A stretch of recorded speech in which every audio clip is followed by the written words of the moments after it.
I bet there's not very many people that know about ACT that well, and I think there's only about maybe 3 or 4 of us that have actually implanted it, and I think Dr. Sutherland, you may have the biggest experience from doing back in the early 2000s in the original investigational device exemption trial, or the original FDA trial. I'm here to talk about adjustable continence therapy, or dual balloon adjustable continence therapy for women. It's a passive therapeutic implant for treatment of stress urinary incontinence. It's very similar to PROACT, and we talked about that yesterday a bit, and I know Dr. Flynn's going to be talking about it again, I think either later today. It's similar to PROACT, but the only difference is that it's really shorter, about 8 centimeters, 9 centimeter lengths. It consists of silicone elastomer balloons that are connected to a titanium port that is resealable if you can continually penetrate with a needle, and the conduit silicone. And there's also a needle, or I'm sorry, a wire, that's a push wire that's used to help advance it into the correct space. The balloon on one end, it looks like the Imperial shuttle from Star Wars. That dates myself. So the balloons are placed periurethral, just below the bladder neck. You can see this on this cartoon, just below the bladder neck on this cartoon. And here's a fluoroscopic image showing it at the time of the implant. You can see the contrast filling the bladder. The balloons are periurethral. There's also a Foley balloon that has a pacified contrast in the balloon. And this is the typical positioning of the balloons following the procedure. The balloons do appear to me, a little more lateral than they do in the men for PROACT, and I think it's because of the wider pelvis. So this is another cartoon showing that the balloons in that periurethral space below the bladder neck, just above the urogenital diaphragm. And I think that the space between the urogenital diaphragm and the bladder is thinner in the women and a little bit more difficult to implant than in the men.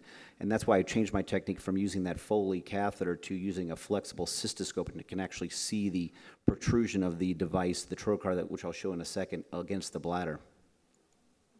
Here's what the balloons could look like at the end of after the implanting. You see this coaptation, almost like a prostate.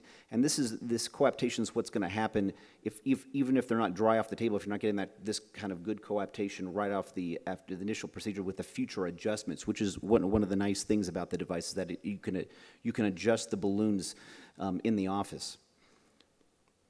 The device, to implant the device, there are some dedicated tools. There's a blunt and sharp trocar, and then there's a U-channel that the trocars fit through, that you advance the trocar and the U-sheath to the bladder. There's a syringe with a needle that comes with the balloons. Here's the table. It's very simple. You don't need very many instruments: scissors, forceps, the trocars, and the needles. You also need a rigid or flexible cystoscope and catheter if you're going to be using the catheter technique versus the flexible cystoscope technique.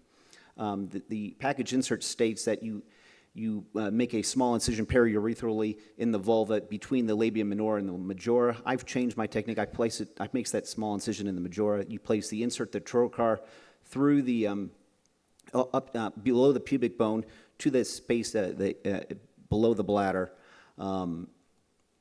This is a photo from France that I took from Dr. Verb. 1 centimeter incisions in the labia majora at the level of the urethra meatus. Then you pass the trocar. You have to use palpation so you don't perforate the vagina to get into this space. Once you feel like you're in the adequate space on fluoroscopic imaging, then you remove the trocar and then you advance the balloon into the sheath, into that space. There's a radiopaque marker on it that helps identify it under fluoroscopic imaging that you're in the space. And then once you feel like you're in the correct space, you can fill the balloons with isotonic contrast, 0.5 to 1.5 cc's. This is an image from France where you can see the balloons with the conduits protruding through the incision. Sorry about the blood, but this was the best image I could find. And she had a Foley catheter in place. This is with the flexible cystoscope at the bladder neck. You can see the balloons. The balloons in this image only have 0.4 cc's, and that's what she was using at the time of her implant procedures. Once you feel like you're in a good position, you feel the balloons are in proper AP plane, then you can tunnel the port and the conduit into the labia majora and subcutaneously into a pocket using Metzenbaum scissors or forceps for retraction, and then you can access the port in the office with a 23 gauge needle. This is an example of the Metzenbaum's making that tunneling in the labia majora, and then you can grasp that port and palpate it easily, and the skin is closed with Vicryl and subcutaneously, and the skin is closed with a monocryl.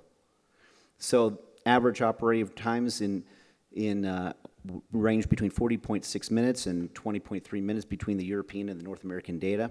Intraoperative perforation rates, and this is probably the worst complication that you could have during the procedure, ranged from 16.2%, which was done in France, but this was the beginning of the studies. But they've much lowered after people got more experience to 3.5 to 4.6%. The French divided in one of their studies, 2.1% was vaginal, 1.4% was bladder, and 0.7% was in the urethra. So the adjustments, they can be done in the office. You can use local anesthesia. I use ice. I place it on for about 5 minutes, and I think that works adequate for the implant. I think the female patients don't tolerate the adjustments as well as the males. The skin prep is alcohol only. Use a 23 gauge needle, and you add saline. And then you can need to make sure that the patients avoid afterwards. The adjustment schedule. So after the implant, the package insert states you should wait 6 weeks. I wait about 4 to 5 weeks, and then you can adjust it at, every 4 weeks as needed between 0.5 cc's and 1 cc's. The average balloon inflation at 1 year was 3.5, 3.8, 3.4 cc's for the studies that I identified. The adjustable continence therapy is only available in the European Union, Canada, Australia, and New Zealand. And the guidelines from the EAU state that it's an option for women presenting with stress urinary incontinence who have failed previous surgery. And the data reflects that they're using this on non-index patients. So here's a pretty big study for 281 patients out of France over a 18-year period.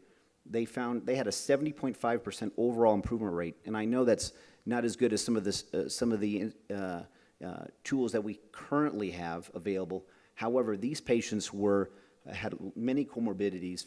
46% had a previous surgery, 47% had urge urinary incontinence, 18% had a neurological condition, and 8% had pelvic floor radiation. So they were using this on just non-index patients. The complication rates, 35.2%. It was divided in intraoperative early and late, being 4.6%, 12.5% for the early, and 26.7% for the late. Not terrible. The scores, the Clayton scores, were no greater than 3B for the early complications. For the intraoperative complications, for the grading scale from the European Union, was only grade 1 was the most significant, and that was just a perforation, which was easily managed with a Foley catheter. Explantation rate was 26.7%, and half of those were reimplanted with some good success. The Italians also have a good experience. This study was on patients these were non-index patients too, patients that had recurrent female stress urinary incontinence that failed procedures and that had moderate to severe incontinence, and they had an 87% improval rate, and no patients were worsened, which was impressive. Total complication rate there was 40.3%, similar to the French. Explantation rate, 21%, similar. And they also had half the patients reimplanted with some improvement in their symptoms. This study had a 6-year follow-up, so there is 6-year data for this from the Italians, though they did lose half of the patients. But it did show that their PAD rate and their validated questionnaires showed stable improvement. So what about the United States? Well, the United States they did have an FDA trial or investigational device exemption trial that lasted for 10 years. However, they were using the STAMI score as a primary endpoint, and there was some question at some point how the data was being arrived, and it was an intent to treat trial, so many patients had to be excluded from the trial, were considered failures, and so it lost a lot of its power, and so the lower limit of the 95% confidence interval dropped below 1 grade for the STAMI score, and so for the PMA, the product approval was denied. However, the study is back up and running, and there's 2 sites that have implanted, and that's at Creighton University and University of Colorado, and I'm sure they're looking for other sites to do the implantation. So, but if you look at the data from this study as treated, it's pretty good. It's 76.4% showed a grade 1 or more improvement in the STAMI score. They had 84%, 85% had improvement in their pad weight. 81% had a greater than 50% improvement in their pad weight. And 52% were considered dry, which was less than 2 grams. And they had good improvement in their validated questions. Their complication rate was similar at 24.4%, or maybe a little lower. Explant rate was similar at 18.3%, and 50% of those were reimplanted with improvement. Most of the complications are related to erosion or perforation or migration of the balloons. There was some retention, but other than that, the others were quite low. Taking that same data and looking at the moderate and severe patients, it's even better. 92% were cured or improved. 47% were dry, and these were the severe patients. The validated questionnaires were good, so for this non-index patient, it seems to work pretty good. So, and this also shows that a greater improvement, because the patients who were worse had a greater improvement in their leakage, their pad tests. They had less urine coming out.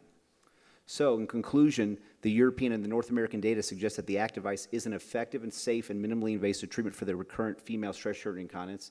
The ability to adjust percutaneously in an office setting, I think, improve its efficacy. The complications appear to be manageable. They're not severe, low Clavin scores, and more research just needs to be done to find out where we can use this new device in our armamentarium. Thank you very much.